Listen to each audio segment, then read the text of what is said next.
Hindi niya ako nakikita sa loob. Kasi tinted yung salamin eh.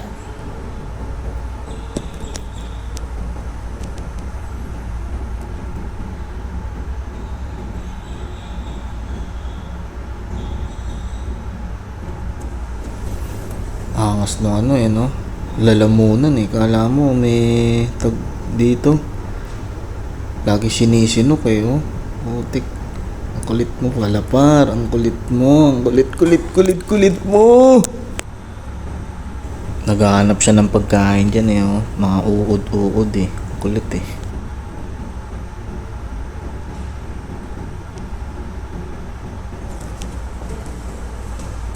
Ito yung babae. Ayan, babae yan par. Hindi siya makulay.